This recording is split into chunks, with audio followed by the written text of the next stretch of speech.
One of the top YouTube animators hasn't posted for almost a year. Not only that, but there's been some mysterious video that's been deleted, and I want to check it out. Now, I did a deep dive on the animator known as James or Jamie, also known on YouTube as Casually Explained. Jamie lives on the west coast of Canada, out in Victoria, BC, near Vancouver. And I noticed when I was living in Vancouver while I was studying for school that it's a lot different than the East Coast in terms of it's a lot more laid back, people are a lot more friendly, there's no rush, and there's a lot of... Seriously, if you haven't checked out Canada's Worst Street video, please watch it after this. The street name is East Hastings. Who am I? Good question. I'm CameronExplores. Welcome to the CameronExplores channel. Today we're talking about Casually Explained. 6 years ago, Casually Explained started uploading casual math videos to his YouTube channel, and after people loved his monotone voice and simple videos and casual explanation of these videos, he ended up growing quite a big fan base, which he branched out into more broad videos and got even more fans that way. Now, I bet you clicked this video thinking, I haven't seen a Casually Explained post in a pretty long time. So what happened? Let me tell you a little secret. He actually posted in March 2022, but the video got deleted the exact same day. And what's quite interesting is this video is a little bit different than his normal style. Instead of him casually explaining something, this was more of a emotionally explained, a emotional dive. Jamie was going on a rant about emotions and how it's linked to the brain and how he's been feeling lately. It's an interesting talk, and I think it was a good video, but it doesn't quite fit his channel. So let's take a look at it so you have a better idea of what I'm saying. But I want to talk about something that happened to me 3 months ago that resulted in a physical change in my brain.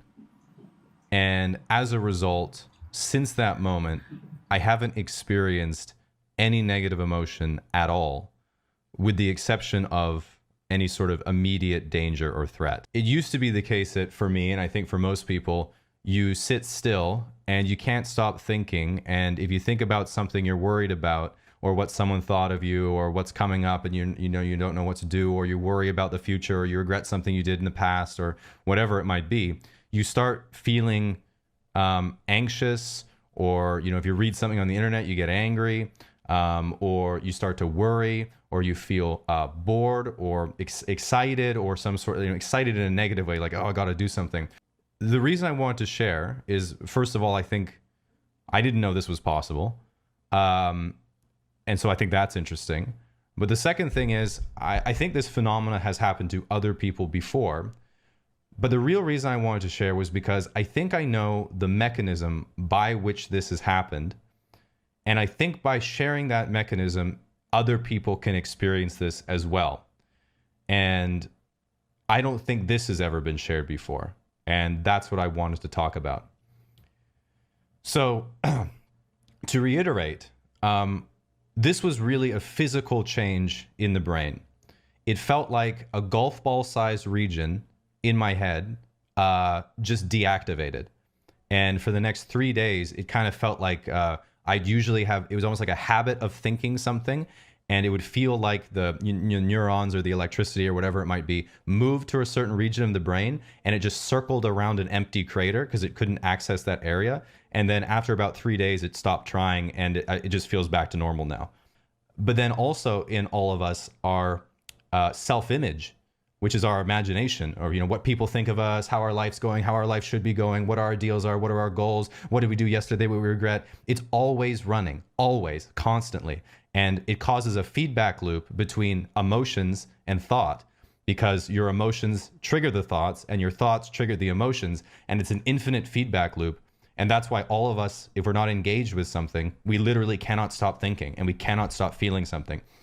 Self-image is in fact equivalent to believing that purple is a real color, when in fact purple is not a real color. It's a combination of red and blue. But because we have never examined this, we've never taken the scaffolding down, we just experience purple.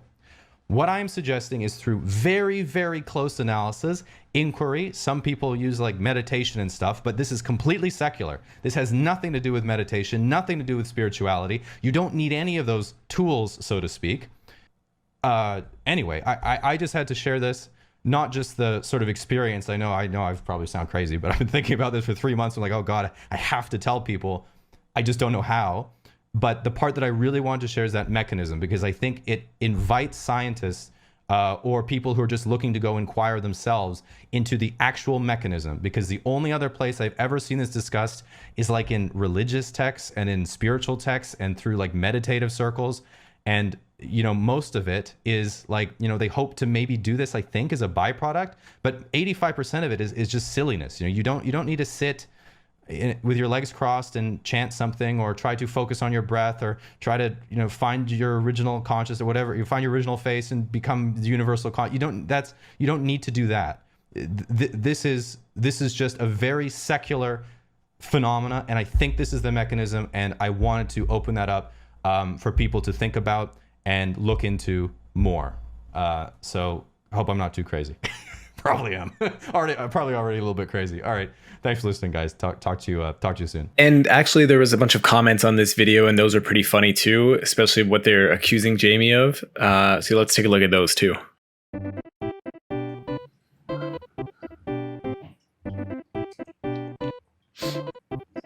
Now, interestingly enough, Jamie actually replied to some of these comments, and it gives us a little bit more of a look into how he's been doing, what his life is like, what's been going on in the background, as he's not making that many videos anymore. But this is all pretty vague. I mean, 7 months, and we've got what, maybe one rushed video? What's been going on? Well, in my perspective, it feels like Casually Explained has gotten bored of his old style of casually explaining things. And yeah, it feels like he's bored of his previous style videos. So this could be the start of a new era for Casually Explained. I would love to see it and hope that he posts more consistently with this new style of videos. I don't know, more in-depth, more emotional, more where we get to see the real Jamie, the real man behind Casually Explained. I think this is a great approach, and I look forward to seeing these new types of videos. So Jamie, if you're watching this, we, the fans, can't wait to see what your next steps are, what you're going to do, if you're going to post more frequently. We're all waiting for your next move. So until Jamie's next video, why not stick around the CameronExplores channel? I upload kind of frequently, but the uploads are completely random, whatever I'm thinking about at the time. So they can be kind of interesting. They can be kind of out there. Why not subscribe? You can always unsubscribe later if you don't like it. All right. Thanks for checking out this video. See ya.